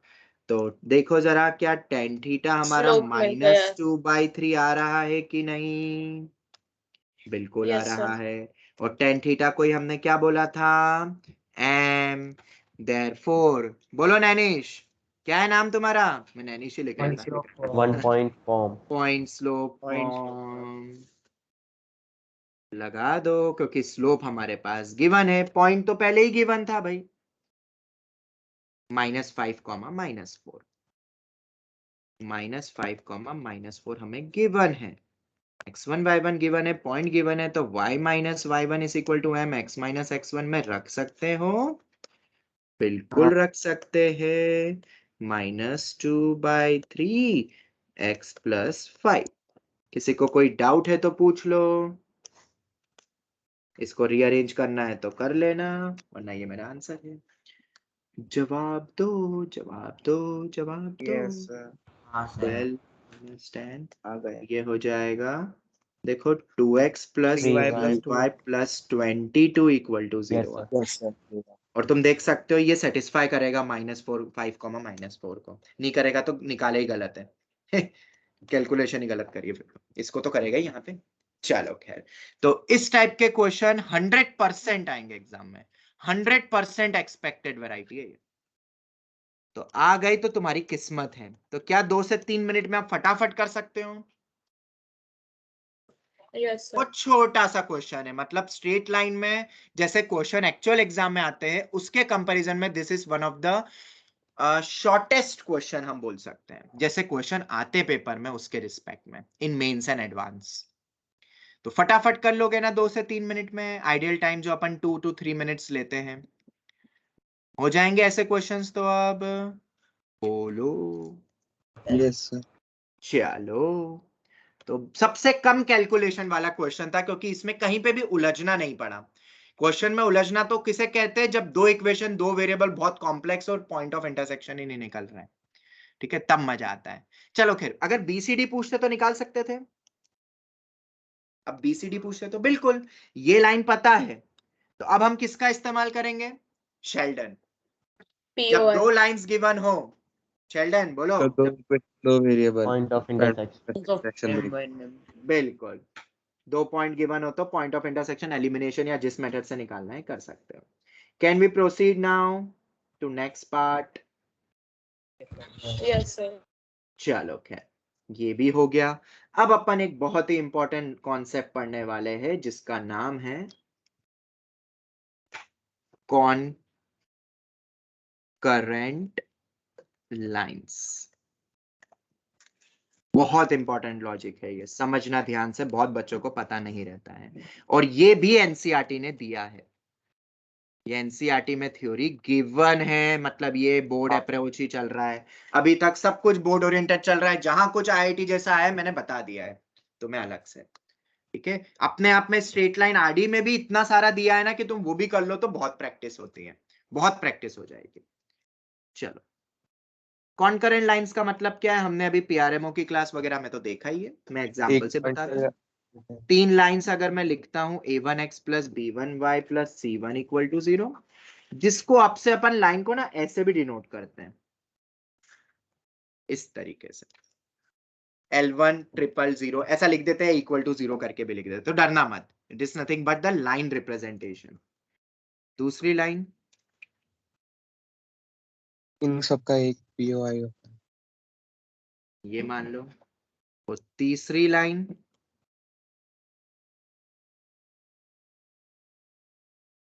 अब बहुत इंपॉर्टेंट, फिर से ये कॉन्सेप्ट तो आरडी में दी हुई है, पर इस आरडी के कॉन्सेप्ट पे आईआईटी कैसे क्वेश्चन पूछेगा और मेंस एग्जाम, बस तुम्हारे सामने एक क्वेश्चन आ रहा है, बहुत ही बेहतरीन, ध्यान से सुनना, ठीक है, मजा आएगा तुम्हें। अब फिर से कुछ लॉजिक ऐसा पढ़ोगे जो किताबों में, किसी भी किताबों में नहीं मिलेगा। ये तो हमारी 3 लाइंस हो गई, ठीक है। सबसे पहले तो कॉन्करेंट अगर दे दे तो इसका मतलब क्या होता है, all 3 lines passes through same point, मतलब एक ऐसी है, अगर एक ऐसी है और अगर एक ऐसी है, तो इस तीनों पॉइंट को का क्या सेम बोलेंगे अपन? पीओआई होता है। हाँ, जैसे कि याद है जिसके लिए अपन ने पढ़ा है सेंट्रॉइड, मीडियंस का इंटरसेक्शन, ऑर्थो सेंटर, ये सब मेरे कॉन्करेंट पॉइंट ही तो आते हैं, जहां पे वो तीनों ऑल्टीट्यूड्स, तीनों मीडियंस, तीनों एंगल बाइसेक्टर, तीनों परपेंडिकुलर बाइसेक्टर, साइड्स का बाइसेक्टर। अब याद आ रहा है, इसीलिए मैंने अभी तक बताऊं सेंटर्स नहीं सिखाए थे तुम्हें, पता है। और अब हम मंडे को सेंटर्स पढ़ने वाले हैं, अलग अलग प्रकार के सेंटर्स और उसके कोऑर्डिनेट्स एंड ऑल, ठीक है। तो संडे को अब अपन वो पीआरएमओ की क्लास में जो अपन ने सेंटर्स पढ़े हैं, अब उसको अपन स्ट्रेट लाइन से रिलेट करेंगे। Is it clear to all? क्योंकि सर अपना वो इसका पार्ट 10th खत्म भी हो में गया। एक फॉर्मूला पढ़ा था कॉन्करेंट लाइंस का कि a1 upon a2 is not equal to b1 upon b2, तब एक पॉइंट पे इंटरसेक्ट करेगा। नहीं नहीं नहीं, वो सब भूल जाओ बेटा, वो तो अपनी 2 लाइंस के लिए अपन बोलते थे यूनिक सॉल्यूशन की कंडीशन, अब यूनिक 3 है यहाँ सॉल्यूशन। पे। वो तो यूनिक सॉल्यूशन का था, 2 लाइन थे, तो अब यहाँ 3 है और कॉन्करेंट है, तो ध्यान से सुनना। जो टेक्निक, क्या डाउट आ गया बोलो? सर अभी आपने कॉन्करेंट लाइन में बस इतना ही करवाया ना? हाँ, बस अभी इतना ही बताया, passes through the same point, बस हेडिंग लिखी है। और कॉन्करेंट जैसे अपन ने centroid, ortho centre and all देखा है ना अपन ने पीआरएमओ की क्लास में, वही बस यहाँ पे अपना पॉइंट आया। मैं फिर से बोलूंगा, जिसने अगर वो क्लासेस अटेंड नहीं करी हो तो मैंने वो यहाँ पे रख दिया है, जब वक्त मिले बेटा देख लेना, डाला है कि मैंने, ये रहा, इसमें तुम्हें मिल जाएगा, ये रहा ज्योमेट्री पार्ट 3 था ना, थर्ड लेक्चर था ना। हाँ सर। हाँ sir, Yes, third sir, lecture तीन था। इधर जाके जाओ या इधर भी Yes, sir. जाओगे तो मिल जाएगा तुम्हें, देख लेना बेटा वो हमेशा के लिए, और सेव कर लेना, मैं फिर कह रहा हूं, क्योंकि वो लॉजिक बहुत इंपॉर्टेंट है, बहुत ही ज्यादा। ठीक है, उसमें जो पढ़ रहे हैं हम, जब वक्त मिले देखो कर लेना। तुम क्लास नहीं अटेंड कर पाए कोई भी XYZ रीजन से, PRMO KVPY not an issue, पर सभी को जेई मेंस देनी है, तो उसके पहले तक तो कर ही लेना, तब तुम एक अलग लेवल पे पहुंचोगे। ठीक है, जो कर रहे अटेंड उनको लग रहा है कि नहीं थोड़ा सा हम लॉजिकल अप्रोच, थोड़ी सी थिंकिंग Yes, हमारी sir. बदली है Yes, sir. Yes, sir. Regular very बच्चों good. से, Yes, sir. बिल्कुल बढ़ेगी। ठीक है, जो एक बच्चा मतलब कोई भी बच्चा जो सिर्फ स्कूल का पढ़ता है या जेई का पढ़ता है, सिर्फ जेई का पढ़ता है, वो इतनी अप्रोच नहीं कर पाएगा जो केवीपीवाई पीआरएमओ से पढ़ के अप्रोच बनती है। ठीक है, समझना बात को, हमारा टारगेट सिर्फ पीआरएमओ केवीपीवाई क्रैक करना बिल्कुल नहीं है, हमारा टारगेट है उस लॉजिक से सीख के हम जेई में एडवांस क्रैक करें, क्योंकि जो भी बच्चा टॉप करता है आईआईटी में वो ओलंपियाड तो क्रैक करा हुआ ही होता है। तुम्हें पता है कि नहीं आई डोंट नो, पर ये एक फैक्ट है। चिराग फिर फालोर ने चाहे भी वो किया था। कोई भी हो बेटा, टॉप फर्स्ट रैंक नहीं, टॉप 1000 बच्चों को भी उठा लो, फिर चाहे वो एनटीएससी हो, केवीपीवाई हो, पीआरएमओ हो, पीआरएमओ में सर्टिफिकेट भी अगर सिर्फ मिला है, कुछ ना कुछ तो उसका अच्छा ही होता है फ्यूचर, ये देखा गया है। और ऐसा भी नहीं है कि अगर ये सब कोई क्रैक नहीं हो तो नहीं निकल पाएगा जेई, ऐसा भी बिल्कुल नहीं है, बट देखा गया है ऐसा, मतलब कुछ तो बात होगी दोनों में सिमिलरिटी, ऐसा थोड़ी ना है कि नहीं होगी। ओके चलो, all 3 lines passes through the same point. अब बहुत इजी है, अगर मैं थ्योरी नहीं पढ़ाता तो भी तुम कर सकते थे। कैसे? एक पॉइंट से पास हो रहा है तो अब सब कुछ हमें यूज करना है शेल्डन के नाम को। बेटा शेल्डन क्या नाम है तुम्हारा? सर मेरा point of intersection. Point of intersection, very good. बस शेल्डन तुम तो कभी भूलना ही मत। L1 और L2 को सॉल्व करो तो POI निकल सकता है ना? हाँ सर। क्या वही POI अगर कॉन्करेंट है तो थर्ड लाइन को सेटिस्फाई करना चाहिए कि नहीं? Yes, sir. बिल्कुल करेगा भाई, बिल्कुल करेगा। और ये तीनों को सेटिस्फाई, मतलब अगर वो सेटिस्फाई नहीं करा तो हो सकती है क्या कॉन्करेंट, फिर नहीं होगी, पर अगर कर गया तो सेटिस्फाई हो जाएगा और ये हो जाएगा। This is the best way. ये हो गई अपना ट्रेडिशनल वे। किसी को कोई डाउट इस ट्रेडिशनल अप्रोच में? कोई भी No, दो को sir. सॉल्व करके पीओआई निकालो, वही पीओआई तीसरे को भी सेटिस्फाई कर रहा है, काम खत्म। ओके चलो आगे बढ़े, अब आगे बढ़े। Sure, ma'am. Sure, sir. ठीक है चलो, ये हो गया। एक और चीज ध्यान Sorry, से sir. सुनना। हाँ, एक और चीज ध्यान से सुनना। पॉइंट ऑफ इंटरसेक्शन निकालने का अपना एक और तरीका होता है, याद है ना, वो x अपॉन y वाला। जनरली मल्टीप्लिकेशन मेथड भी होती है वो अपनी, क्रॉस मल्टीप्लिकेशन। मुझे वो बहुत पसंद है क्योंकि वो कैलकुलेशन फटाफट देता है एक साथ। तुम्हें वो पसंद नहीं रहती है, पर मुझे ऐसा टीचर वही सबसे ज्यादा पसंद है, और वो ऐसे याद रख लो। अच्छा, वो डिलीट हो गई थी 10th में, इसलिए नहीं आती बेटा, और वही सबसे ज्यादा इंपॉर्टेंट है फौजी, वही सबसे ज्यादा आगे याद। नेक्स्ट ईयर भी आएगा। तो बेटा याद नहीं है तो इसीलिए बता रहा हूँ बेटा, देख लो आप, क्योंकि इससे डायरेक्ट एक्स और वाई निकलता है बेटा, डायरेक्ट। तुम दो इक्वेशन दो वेरिएबल में देखना, जो तुम मेथड लगाते हो ना एलिमिनेशन, और वो बहुत टफ होती है मेथड, मतलब कैलकुलेटिव होती है। ये हो गया, ये याद हो जाएगा ये जो लिखा है सर। ठीक है, अब ये एरो बनाओ, वो एरो वही अपना डिटरमिनेंट, में डिटरमिनेंट इंट्रोड्यूस करने भी वाला हूं। हाँ सर, बताया था आपने। ये गया, हाँ ये गया, ये गया, ये गया, पढ़ा था ये गया, ये गया। तो this is the cross multiplication, x upon b1 c2 minus b2 c1, y upon c1 a2 minus c2 a1, और 1 upon a1 b2 minus a2 b1। Is that clear? Is that clear? लिख लो जल्दी से, ऐसे भी अपन point निकाल निकल जाएंगे सारे। जल्दी से लिख लो। और सर ये क्रॉस मल्टीप्लिकेशन में कभी कभी आंसर्स यानी कि कोई पॉइंट आता ही नहीं है, तो फिर हम उसे क्या मानेंगे? बेटा मतलब वो वो अपनी पैरेलल लाइंस है, पैरेलल लाइंस में कभी कट नहीं आता है। ठीक है, और सर ऐसा भी तो हो सकता है कि 2 लाइंस में कट आ रहा हो और एक में नहीं आ रहा हो।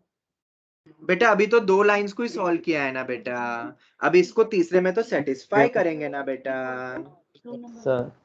तीसरे में तो सेटिस्फाई करेंगे। Is that clear? Yes sir. अभी तो तीसरे में रखेंगे फिर पता करेंगे ना। सर ओके चलो, तो ये याद हो जाएगा। पहले तो ये बताओ मुझे। सर हाँ बोलो। अगर डिनोमिनेटर में 0 हो गया तो वही तो बोल रहा हूँ बेटा, वो फिर डिफाइन नहीं, वो पैरेलल लाइंस वगैरह हो जाती है। ओके वो तुम्हें पता है ना कंडीशन। और अगर ये नहीं है तो अपना फिर ये तरीका है ही ना बेटा, बाकी मेथड यार। ये तो है ही सही, दो को सॉल्व करो ट्रेडिशनल।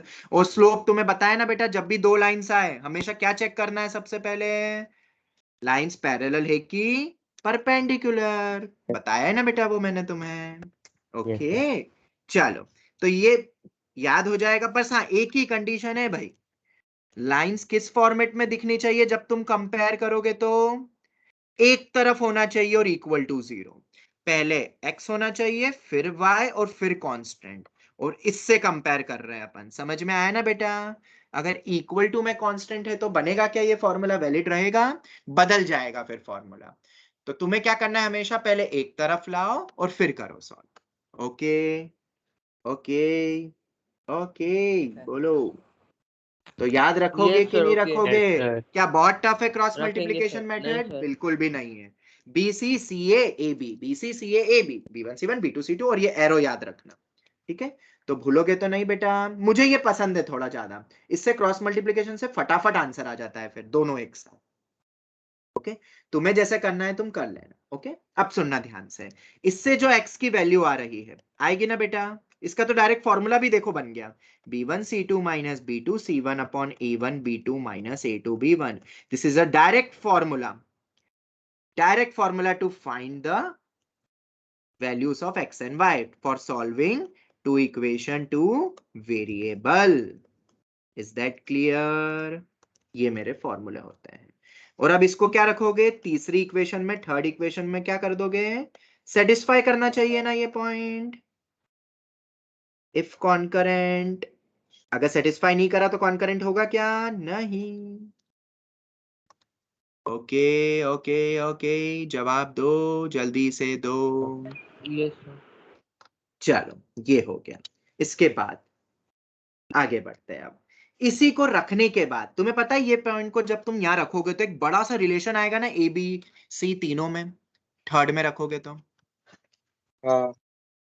एक बड़ा सा इक्वेशन आएगा, और वो बड़ा सा इक्वेशन कुछ और नहीं, वो बड़ा सा इक्वेशन कुछ और नहीं, वो बड़ा सा इक्वेशन कुछ और नहीं, वो बनेगा। याद रखना, सबको एक तरफ करने के बाद पहले एक्स वाई फिर कांस्टेंट, वैसा 2B2C 13 खाली और 6 भी खाली आज सब। A3 B3 C3 ये वैल्यू 0, ठीक है, ये होगा 0। This is the condition. समझ आया कि नहीं? सर ये वही वेक्टर प्रोडक्ट वाला ही है ना? वही बेटा, प्लस माइनस प्लस बताया था क्वाड्रेटिक में लीनियर इक्वेशन दो में कैसे टू वो अपना split into two linear factors. Straight line, ये स्ट्रेट लाइन में भी हम पढ़ने वाले हैं। ये डिटरमिनेंट सर ने 0 बताया था डिटरमिनेंट सॉल्व। बिल्कुल समझ में आ गया बेटा, ये पॉइंट समझ में आया?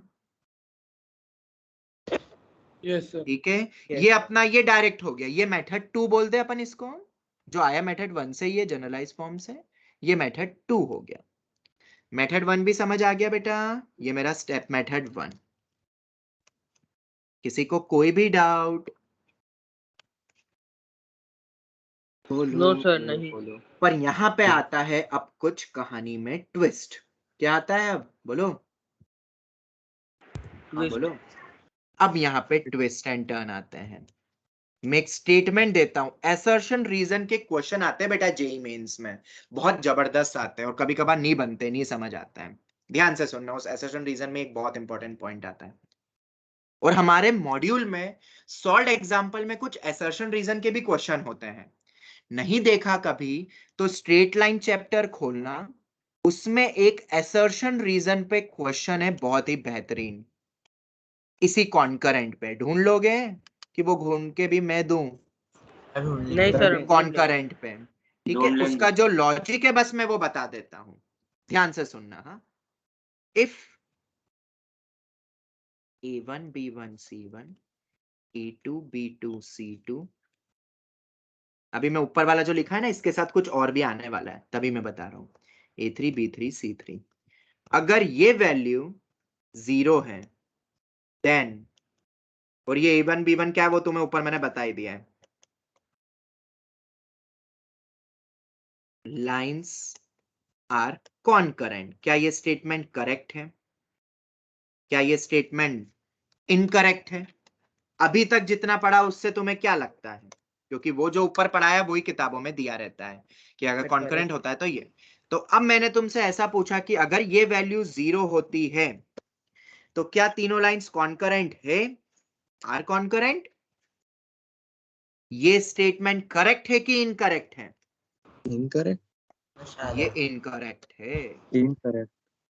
अब यहाँ पे तो एक थोड़ी सी टेंशन वाली और बाल उड़े हुए इमोजी तो बननी चाहिए। बननी चाहिए कि नहीं? बिल्कुल बननी चाहिए सर। ऊपर जो पढ़ा रहे हो और नीचे जाके लिख दिया रॉन्ग है ना? पर मैंने कुछ गलत नहीं करा, ये किताबों में दिया रहता है। ये कंडीशन दे देते हैं और मैं बोल रहा हूं कि इसमें कुछ गड़बड़ है। ठीक है, गड़बड़ तो है, अब मैंने बोल दिया है गड़बड़ है तो गड़बड़ है। किसी कोई ऑब्जेक्शन? ऑब्जेक्शन नहीं। अब क्यों गड़बड़ है? No sir. क्योंकि जब तक इस चेहरे पे स्माइल नहीं आएगी तब तक हम आगे तो बढ़ नहीं सकते हैं। तो इस पे स्माइल कैसे लाई जाए? तो सुनना, अब थोड़ा बहुत क्लास 12th के डिटर्मिनेंट का लॉजिक है, बस तुम अभी याद कर लेना जो मैं कह रहा हूं। डिटर्मिनेंट इक्वल टू 0, डेल्टा बोल देता हूं इसको, नोट। यही तो वो पॉइंट है जिसपे जेई पूछती, और ये केवीपीवाई के इंटरव्यू में पूछ लिया गया है कोई क्वेश्चन। तुम्हें बहुत सारे क्वेश्चन में बताता हूँ केवीपीवाई के इंटरव्यू के, बेटा याद रखो। भले ही अब केवीपीवाई का इंटरव्यू नहीं है, पर उन्होंने जो क्वेश्चन पूछे हैं ना वो जबरदस्त लॉजिकल क्वेश्चन पूछे हैं, तुम्हारे जेई में काम आएंगे। Delta equal to 0 can be possible if 3 lines are parallel, can be possible if 2 lines are coincident। coincident पता है क्या होता है? हाँ। coincident का मतलब क्या होता है बेटा बताओ? A1 upon A2 equals to B1 upon B2 is equal to C1 upon C2। Infinite solution पता है ना सबको? और पैरेलल का मतलब क्या होता है? M1 equals to M2। या जो तुमने 10th क्लास में नो सॉल्यूशन वाला केस पढ़ा था, A1 upon A2 equal to B1 upon B2 is not equal to C1 upon C2। ये भी बोल सकते हो। तो ये दो कंडीशन में भी डिटर्मिनेंट 0 होता है, क्योंकि सुनना ध्यान से, एक डिटर्मिनेंट की प्रॉपर्टी होती है अगर दो रो, सुनना हाँ, दो रो या दो कॉलम, एनी टू रो या एनी टू कॉलम सेम हो जाए तब वैल्यू ऑफ डिटर्मिनेंट 0 ही होती है। और वो एनी टू रो एनी टू कॉलम इस वे में 0 हो जाता है, मतलब वो मैं बताऊंगा खैर आगे, अभी उसमें तुम्हें जाना नहीं है। डिटर्मिनेंट की टेक्निक एंड ऑल की कैसे 0 मिलता है। ठीक है, तो ये याद रख लोगे कि डिटर्मिनेंट 0 इन दो केसेस में भी हो सकता है। और क्या इन दो केसेस में कॉन्करेंट पॉसिबल है? क्या कॉन्करेंट पॉसिबल है? क्या नहीं। ये 3 पैरेलल लाइन है, डिटर्मिनेंट तो 0 है पर ये कॉन्करेंट नहीं है। 2 कोइंसिडेंट लाइन है और एक तीसरी कैसी भी हो।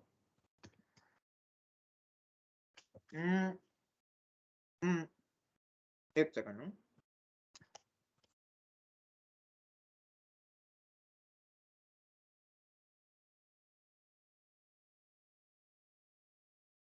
ऐसा बोलेंगे हम, एंड थर्ड पैरेलल,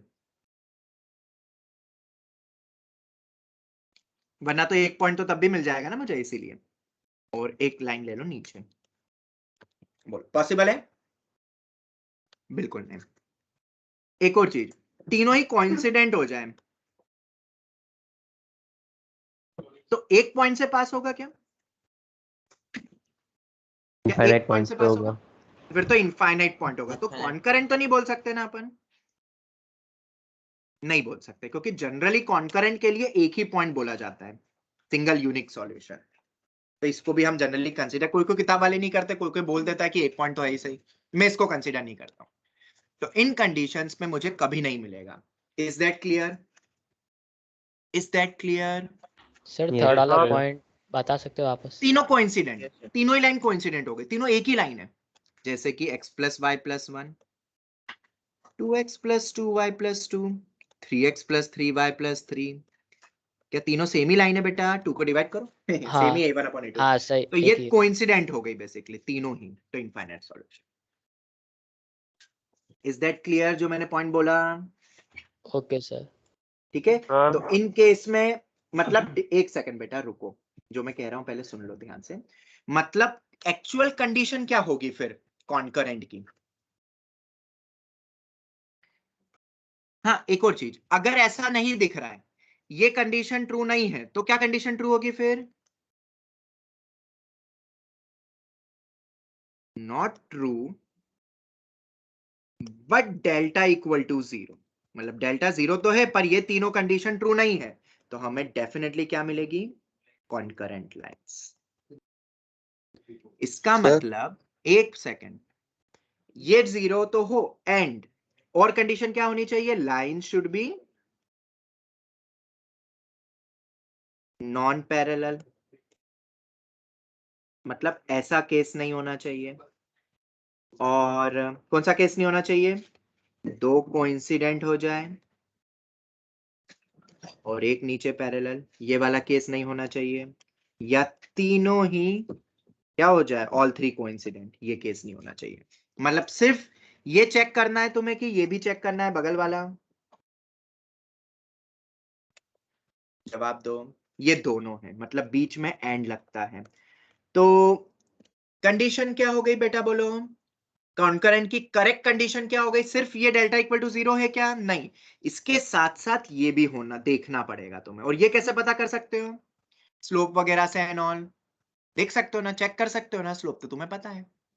ओके, ये हो गया। अब पूछो जो पूछना है। सर वो एक्चुअली में डिस्कनेक्ट हो गया था, आपने पैरेलल कोइंसिडेंट के बाद क्या बताया? बस पैरेलल कोइंसिडेंट हो जाए या तीनों के तीनों लाइन कोइंसिडेंट हो जाए, तो इन तीनों केस में भी डेल्टा 0 होता है, इन सभी में डेल्टा 0 होता है, पर इन तीनों केसेस में कॉन्करेंट होगा क्या? नहीं। बिल्कुल नहीं होगा। तो कॉन्करेंट की कंडीशन क्या होगी? डेल्टा इक्वल टू 0 सिर्फ काफी नहीं है, क्योंकि ये तो इनमें भी होता है, लाइंस नॉन पैरेलल हो या ये नहीं हो, इस टाइप से। और ये कैसे पता करोगे बेटा? स्लोप वगैरह से पता कर सकते हो ना, या ये कंडीशन तुमने 11th में भी 10th में भी पढ़ी है, इनफाइनाइट सॉल्यूशन एंड ऑल की, no Yes, solution sir. And all की, उससे भी पता कर सकते हो। ये एक बहुत इंपॉर्टेंट है, बहुत मतलब इतना इंपॉर्टेंट कि तुम सोच नहीं सकते, और इस पे क्वेश्चंस बनते बढ़िया। तो क्या एक क्वेश्चन मेरे पास अभी मिल तो नहीं रहा है, चलो मैं ट्राई टाइम भी करता होने हूँ, को तो है। मैं भेज दूंगा। सर आपने नोट के बाद क्या लिखा है? नोट के बाद? हाँ सर वो नोटेशन समझ सर नहीं लास्ट आया। सेंटेंस में। ये नोटेशन बेटा, ये डिटर्मिनेंट है बेटा, तुमने सर वो नहीं सर, सर वो नहीं सर, सर नीचे आपने लिखा है ना सर एकदम लास्ट में जो आपने लास्ट स्टेटमेंट लिखा है ना, ये वाला? हाँ सर उसके नोट के आगे। मतलब मैंने बोला कि मान लो डेल्टा 0 हो, मान लो डेल्टा 0 हो, और पहली दूसरी कंडीशन या तीसरी कंडीशन ट्रू नहीं है, मतलब लाइंस ना तो पैरेलल है, ना तो कोइंसिडेंट है, ना तीनों ओवरलैप कर रही है, तो क्या केस होगा? ऑब्वियसली कॉन्करेंट लाइंस होगी। मतलब अगर हम बात करें डेल्टा इक्वल टू 0 कब कब होगा? कॉन्करेंट लाइंस,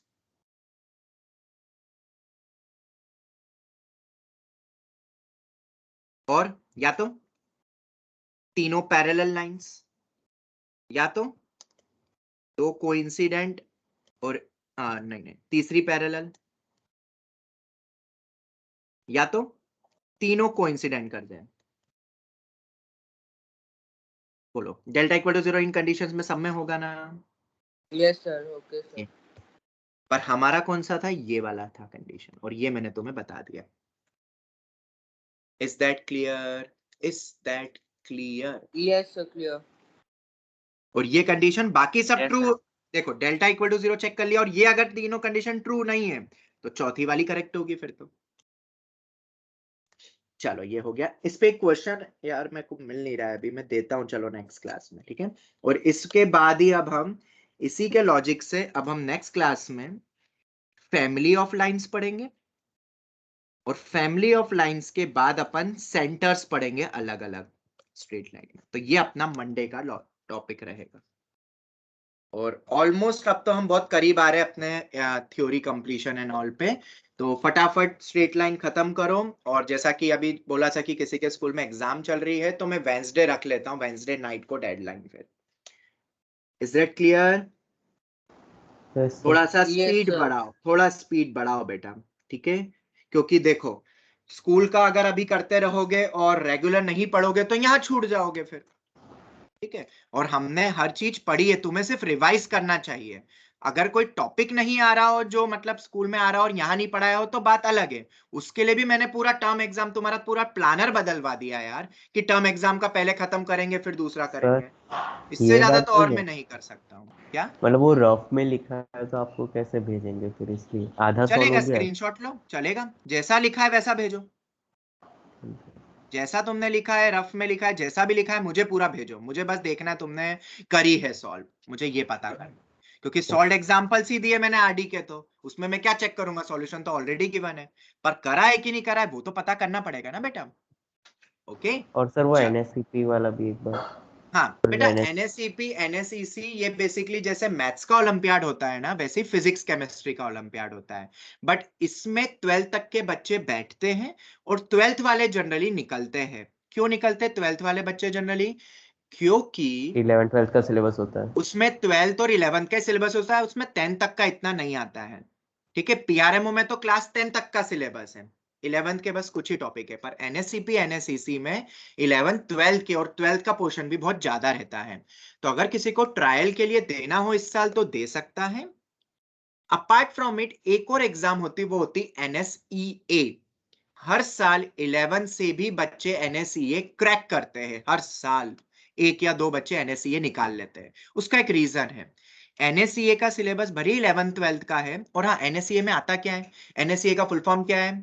क्या एनएसईए का full form? A for national standard astronomy. Examination of astronomy. हाँ, national standard examination of astronomy. अब एस्ट्रोनॉमी में वो मैथ्स और फिजिक्स पूछते हैं। मैथ्स तो अपन ने ऑलमोस्ट कर लिया है, और मैथ्स में ज्योमेट्री और वही जो अपन पढ़ रहे हैं वही सब रहता है। थोड़ा बहुत डिफरेंशिएशन इंटीग्रेशन के एक आध क्वेश्चन आ जाते हैं तो आ जाते हैं, पर मैथ्स का सिलेबस बाकी वही है। कोनिक सेक्शन आता है तब तक अपना हो जाएगा। दूसरा फिजिक्स, फिजिक्स में जनरली ग्रेविटेशन आता है सबसे ज्यादा, ठीक है? क्योंकि एस्ट्रोनॉमी से रिलेटेड वो रहता है। थोड़ा बहुत और भी आता है, पर वो 11 में तुम पढ़ लोगे जब तक एग्जाम होगी। और सबसे इंपॉर्टेंट बात एनएससीए की वो ये है कि 11th की लिस्ट अलग आती है बच्चों की और 12th की लिस्ट अलग आती है बच्चों की। तो अब तुम समझ गए होगे शायद। 11th का अलग से परसेंटाइल कट ऑफ रहता है, 12th वालों का अलग रहता है, उसमें ग्रुप ए ग्रुप बी ऐसा लिखा रहता है। जिस क्लास में उसके अकॉर्डिंग रिजल्ट आता है। तो क्या चांसेस फिर हाई हो जाता है, क्योंकि अगर 12th का पूछेंगे तो सबके लिए पूछेंगे वो फिर, बिल्कुल। तो एनएसईपी एनएसईसी ना दो, पर एनएसईए तुम दे सकते हो। फिर से वही चीज कि सर आगे अगर राउंड में नहीं जाए, ये तो ओलंपियाड है जैसे कि पीआरएमओ, कोई बात नहीं बेटा। पर एनएसईपी एनएसईसी का अगर पहला राउंड भी या सर्टिफिकेट मिलता है तो पूरे वर्ल्ड में रिकॉग्नाइज होता है। जैसे मैथ्स की एग्जाम के लिए बताया, वैसे ही ये फिजिक्स केमिस्ट्री एस्ट्रोनॉमी की है, ठीक है? कुछ एक्स्ट्रा तुमने क्या करा, जब अपना परफॉर्मर या रेज्यूम स्ट्रॉन्ग करना है तब ये ओलंपियाड्स के एग्जाम्स काम आते हैं, ठीक है? तो NSCA you can give, NSCA everyone can give, क्योंकि उसके क्वेश्चंस बनेंगे तुमसे। क्योंकि मैथ्स हम पढ़ ही रहे पीआरएमओ के वीपीवाई के लिए, फिजिक्स के majority of topics class 11th के तो वो हो जाएंगे, बाकी नहीं भी हो तो कोई बात नहीं, बाकियों के लिए भी तो नहीं होंगे वो क्वेश्चन। और 11th का अलग लिस्ट आता है cut off and all, 12th का अलग आता है। पेपर्स भी मैं तुम्हें दे दूंगा पिछले सालों के, तो तुम पिछले सालों के पेपर्स गो थ्रू कर लेना, ओके? तो तुम्हें और समझ उसमें टाइम लिमिट बहुत कम है, मैंने 60 मिनट ही उसमें, पहले हाँ, क्योंकि क्वेश्चन कम आते हैं, सॉरी लेवल इजी रहता है, क्वेश्चन ज्यादा रहते हैं, लेवल इजी रहता है। क्या पैटर्न है, वो पैटर्न की मेरे पास एक पीडीएफ फाइल है, वो मैं तुम्हें भेज दूंगा। मैंने पिछली बार के बच्चों के लिए पूरा बनाया था। दिख रहा है पे IOQM लिखा हुआ, IOQ इंपॉर्टेंट पॉइंट्स, ये रहा, ये मैं तुम्हें भेज दूंगा। ये पिछले साल का पूरा प्लानर है और सेम इस बार भी वैसे ही होने वाला है। कितने क्वेश्चन किस में क्या रहेगा एंड ऑल। एक सब्जेक्टिव पेपर भी होता है, पर पार्ट 2 तुम्हारा चेक तभी होता है, दे तो सभी सकते हैं, पर चेक कब होगा वो? जब पार्ट 1 क्वालिफाई होगा, जैसे एनटीएससी में होता था। बहुत पहले जब मैट क्लियर होता है तभी वो सेट का पेपर चेक किया जाता था मेरे समय पे, जब मैंने क्रैक करा था तो यही था। और उसमें वही है, जो पार्ट 1 क्रैक कर लेता है तो फिर पार्ट 2 तो कर ही लेता है वो, क्योंकि बच्चे ही बहुत कम होते हैं पार्ट 2 में जाने वाले, ऐसा रहता है। क्या पैटर्न क्या रहता है, तो ये पूरा एक मैंने यहाँ पे भेजा हुआ है, ये मैं फाइल भेज दूंगा। इन शॉर्ट जो भी मैंने बताया समझ आ गया? ठीक है, ये हो। हाँ सर। ये इस साल का आया नहीं है, पर मेरे ख्याल से इस बार भी वैसे ही रहेगा, क्योंकि पीआरएमओ IOQM में भी कोई चेंज नहीं आया है। ओके सर तो फिर जो हमारी टेस्ट सीरीज होगी वो पार्ट 1 के बेस पे होगी ना, NSC की? देखो वो कैसी भी आए, तुम तो पेपर से सीखोगे बेटा। ओके वो हाँ, मतलब पेपर सेम ऑफलाइन आता देना है, होगा पेपर ऑनलाइन? सेम आता है, याद रखना। पेपर 11th 12th सभी सेम देते हैं पेपर, बट कट ऑफ अलग अलग होता है। ओके ओके, चलो, thank you very much. Thank you sir. Bye sir. Thank you bye. Thank you bye sir, thank you sir. Bye sir. Thank you thank you thank you.